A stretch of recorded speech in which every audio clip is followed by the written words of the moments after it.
Rapidez, qualidade e agilidade você só encontra aqui na Squad. Olá, meu nome é César e hoje a gente vai entender como que funcionam os clientes do e-commerce. É muito importante já de início a gente entender que o clientes que está aqui, ele é diferente dos clientes que está aqui em usuário, que eu vou abrir uma nova aba. Então os clientes que estão aqui em usuário são os acessos. Então deixa eu explicar, vou abrir um print aqui para a gente explicar. Então vamos desenhar para a gente entender certinho, não ter erro. Aqui eu tenho o e-commerce, o contexto inteiro aqui é o WordPress, que é o sistema. Então vou colocar aqui um W. E aqui a gente tem um banco de dados. Dentro desse banco de dados a gente tem tabelas, tá? Que eu posso abrir futuramente, caso vocês tenham curiosidade. Tabelas diferentes. Para que servem essas tabelas? Para a gente organizar. Então, por exemplo, os produtos ficam em uma tabela, as páginas ficam em outra, os posts ficam em outro. Cada itemzinho ali fica em um tipo de tabela, a maioria, tá? Tem tabelas que são únicas, que são utilizadas em duas partes ali.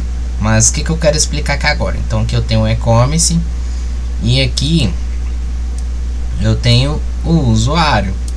O usuário, ele vai estar cadastrado em uma tabela, no qual vai dar permissão para ele acessar o WordPress, a plataforma, na área de cliente.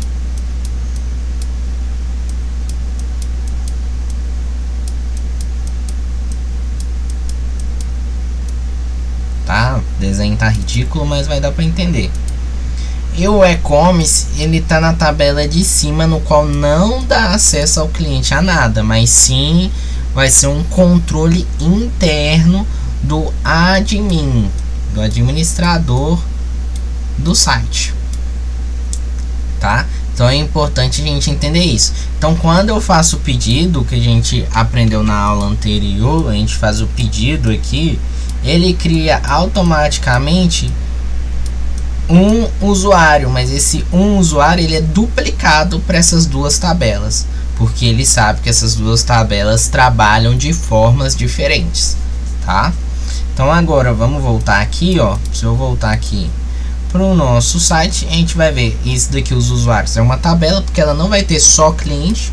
O administrador vai estar lá dentro, porque o que dá é a tabela onde que dá acesso a gente a esse sistema. E aqui em clientes que a gente tá, já é diferente. Aqui a gente vai ter o controle de quantos pedidos aquele cliente fez, tá? Que é o que a gente vai aprender agora. Então a gente já aprendeu que a gente consegue limitar algumas dessas daqui. Nesse caso em específico, você vai ver que não tem a opção aqui em cima, então a gente não consegue reduzir, mas a gente consegue ver muitas informações aqui bacanas. A gente consegue ver o CEP, região, cidade daquele cliente, o país, o valor total que aquele cliente gastou, tá? Isso aqui não é só de um pedido, é da vida inteira do cliente, você consegue ver aqui, tá? Aqui o número de pedidos que esse cliente fez, a data de cadastro daquele cliente, a data do último pedido daquele cliente, o e-mail daquele cliente e aqui o nome do usuário do cliente, tá? E o nome do usuário é o que ele vai usar para fazer login, se essa fosse a tabela de acesso. Como não é a tabela de acesso, isso daqui serve só como referência mesmo, tá? Para na hora de pesquisar, você pode pesquisar tanto por esse nome direto, que você vai achar essa pessoa específica, ou você pode pesquisar por aqui. Então vamos lá. Se eu clicar, eu consigo criar um cliente aqui? Não consigo, tá? Eu consigo fazer download desses daqui. Geralmente a gente faz para um remarket, tá? A gente fica, ó, CSV, a gente baixa em CSV para a gente fazer um remarket através de e-mail ou através mesmo do telefone que a pessoa oferece ali, né? Que ela informa. Aqui, ó, que a gente vai conseguir controlar as colunas. Antes, no pedido, a gente controla as colunas aqui através do próprio WordPress. Nesse caso, a gente controla por aqui, tá bom? Então aqui os clientes a gente consegue colocar um cliente, filtro avançado.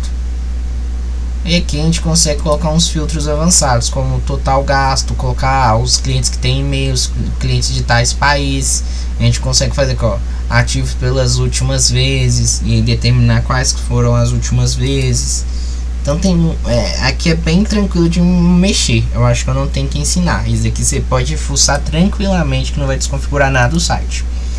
O que é importante aqui é quando a gente clica em cima desse cliente. Quando a gente clica em cima desse cliente, o que ele fez com a gente? Redirecionou a gente para a tela de usuário dele, aonde que dá o acesso para ele, tá? Se eu quiser dar uma senha para ele acessar, que você não deve fazer isso caso você não seja orientado para fazer isso, é só clicar aqui em definir senha, criar uma senha para ele, atualizar e enviar. Só que nesse caso a gente não vai fazer, até porque o cliente final aqui nesse site aqui ele não tem acesso. Então aqui eu consigo ver isso. E aqui, ó, o e-mail é a mesma coisa.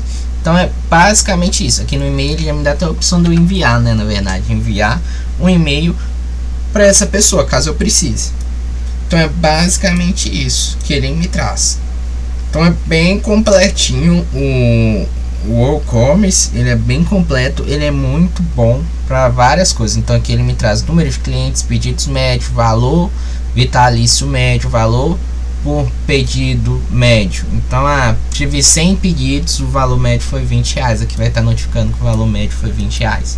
Então ele vai te trazer o valor médio aí, tá bom? Então hoje eu paro por aqui, né? Falando sobre cliente. Na próxima aula a gente vai falar um pouquinho sobre cupons, como criar cupons, como que funciona.